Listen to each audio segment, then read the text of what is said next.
Hello students, I am Akshay and welcome to my YouTube channel study my way. आज हम देखने वाले chapter number 1 class 12 chemistry. देखते हैं क्या हमारा चैप्टर नंबर 1। तो आज हम बात करने वाले हैं, सबसे पहला टॉपिक है हमारा थ्रेशोल्ड एनर्जी कि थ्रेशोल्ड एनर्जी होता क्या है।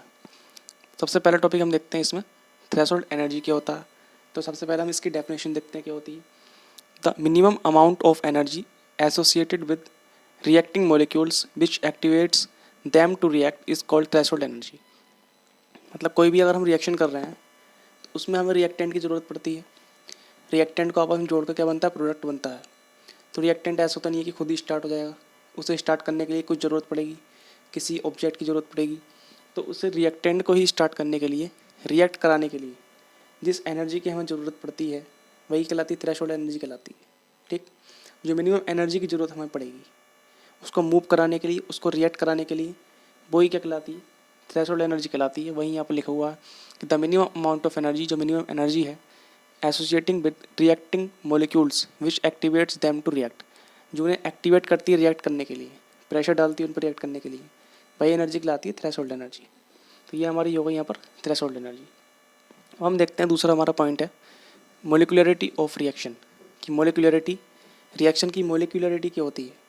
तो देखते हैं इसकी डेफिनेशन क्या होती है कि the number of reactant molecules taking part in the elementary step of a balanced chemical reaction. कोई भी बैलेंस केमिकल रिएक्शन है तो उसमें नंबर ऑफ रिएक्टेंट मॉलिक्यूल्स कितने हैं, कितने नंबर ऑफ रिएक्टेंट मॉलिक्यूल्स है, वही क्या कहलाती है, उसकी मोलिकुलरिटी कहलाती है। ठीक, जैसे हम देखते हैं ये 3 टाइप की होती है, यूनिमोलिकुलर, बाईमोलिकुलर और तीसरा है ट्राईमोलिकुलर। यहाँ पे लिखे हुए हैं यूनिमोलिकुलर, बाईमोलिकुलर और ट्राईमोलिकुलर। ठीक है, तो यूनिमोलिकुलर क्या होगा, हम देखते हैं ये हमने रिएक्शन लिखी NH4NH2 अमोनियम नाइट्राइड NH4NH2, इससे हमने रिएक्ट कराया तो क्या बना, नाइट्रोजन और H2O। तो यहाँ हम देखते हैं ये रिएक्टेंट होता है, ये क्या होता है, प्रोडक्ट होता है। लेफ्ट हैंड साइड पे ये रिएक्टेंट है और यहाँ पर हमारा क्या है, ये प्रोडक्ट है। तो रिएक्टेंट में हम देखते हैं कि यहाँ पर सिंगल मॉलिक्यूल है, केवल केवल 1 मॉलिक्यूल है इस पूरे एलिमेंट का, पूरे सब्सटेंस का केवल 1 मॉलिक्यूल है, इसलिए इसका नाम क्या है, यूनिमोलिकुलर रिएक्शन। दूसरा पॉइंट हम ये देखते हैं बाई मोलिकुलर रिएक्शन। तो बाई मोलिकुलर रिएक्शन देखते हैं, ये H2 यानी हाइड्रोजन का एलिमेंट है, दूसरा I2 यानी आयोडीन का एलिमेंट है, इससे मिलकर क्या बना हमारे पास 2Hi। तो यानी ये रिएक्टेंट कौन सा हो, ये होगा H2 प्लस I2। तो एक हाइड्रोजन का मॉलिक्यूल है, दूसरा आयोडीन का, तो 2 मॉलिक्यूल हो गए यहाँ पर। 2 मॉलिक्यूल क्या आता है, बाई मोलिकुलर रिएक्शन। ऐसे ही हम देखते हैं ट्राई मोलिकुलर रिएक्शन, तीसरा वाला। इसमें देखते हैं कि नाइट्रोजन ऑक्साइड और ऑक्सीजन 2 मॉलिक्यूल, लेकिन यहाँ नाइट्रोजन ऑक्साइड के 2 मॉलिक्यूल्स हैं, 2 लगा हुआ है, 2 मॉलिक्यूल्स हैं इसके। ऑक्सीजन का 1 है, तो 2 इसका और 1 इसका, 2 + 1 कितना, 3। तो इसके कितने मॉलिक्यूल्स हो गए, टोटल 3 मॉलिक्यूल्स हो गए। तो इसकी जो मॉलिकुलरिटी है वो क्या कहलाएगी, ट्राई मोलिकुलर रिएक्शन कहलाएगी। तो आगे देखते हैं, यहाँ पर मोलिकुलरिटी के बारे में एक पॉइंट है, इट इज़ ऑलवेज पॉजिटिव। जो मोलिकुलरिटी होती है किसी भी रिएक्शन की वो क्या होती है, ऑलवेज पॉजिटिव होती है। It can't be zero, negative and fractional. यानी जो मोलिकुलरिटी की वैल्यू होती है ना तो वो कभी जीरो आएगी, ना ही निगेटिव होगी, ना ही कहीं फ्रैक्शनल वैल्यू आएगी। जीरो का मतलब जीरो, निगेटिव -1 -2 ऐसे वैल्यू नहीं आएगी इसकी। फ्रैक्शनल 1/2 3/4 इस तरीके से फ्रैक्शनल वैल्यू भी इसकी नहीं आती है। तो ये इसकी पॉइंट है। अब दूसरा हम अपना रिएक्शन देखते हैं, ऑर्डर ऑफ रिएक्शन क्या होती है, order of reaction.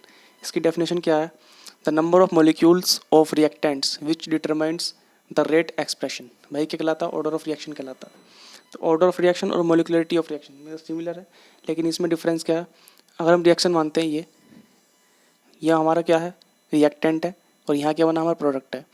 A+B reactant और C+D क्या है, यहाँ पर प्रोडक्ट है। तो अगर हम इसका ऑर्डर निकालना है तो कैसे निकलेगा, तो इसकी पावर्स देखनी पड़ती है। रिएक्टेंट की जो पावर्स हैं, यानी A के ऊपर कितनी पावर आई है और V के ऊपर कितनी पावर आई है, उन दोनों का अगर हम पावर को ऐड कर दें, यानी M1 अगर हमने पावर मानी है, इसकी पावर M2 मानी है, इन दोनों को ऐड करते हैं M1 + M2, तो इस रिएक्शन का क्या निकल जाएगा, ऑर्डर निकल जाता है। ये तरीका ऑर्डर निकालने का। देखते हैं किस तरीके से ऑर्डर निकाल सकते हैं। जैसे NH4NH2 को ही हमने रिएक्टेंट माना, इससे प्रोडक्ट बना N2 + 2H2। तो यहाँ पर केवल एक मॉलिक्यूल है, इसके आगे सिर्फ एक मॉलिक्यूल है, तो इसकी पावर कैसे निकालेंगे, 1 को इसकी पावर में लेके जाएंगे, तो इसकी जो ऑर्डर हो गया वो कितना हो गया, 1 हो गया। ऐसी सेकंड एग्जांपल देखते हैं, 2NO + O2। तो NO के कितने मॉलिक्यूल्स हैं, 2 हैं, O2 का केवल 1 है, तो 2 को पावर में लेके जाऊँगा, NO की 2 हो गई, और इसकी कितनी होगी, 1 हो गई। तो 2 + 1, तो टोटल इसकी ऑर्डर कितना आ गया, 3 आ गया। और it is whole number, zero and fractional value, यानी जो ऑर्डर ऑफ रिएक्शन होता है वो होल नंबर भी आ सकता है, जीरो भी आ सकता है और फ्रैक्शनल वैल्यू भी आ सकता है। इन दोनों में डिफरेंस यहाँ एक दिखता था कि वो जीरो नहीं होगा कभी, वो निगेटिव नहीं होगा और वो फ्रैक्शनल वैल्यू नहीं होगी, लेकिन ये तीनों चीज़ें हो सकता है। और ये कैसी है, इट इज़ एक्सपेरिमेंटल वैल्यू। जो ऑर्डर ऑफ रिएक्शन है इसे एक्सपेरिमेंट से ही निकाल सकते हैं, किसी वैसी रिएक्शन के बेसिस पे हम निकाल नहीं सकते, तो एक्सपेरिमेंट करना पड़ेगा तब उसका ऑर्डर निकलेगा। तो ये हमने यहाँ पर देखा।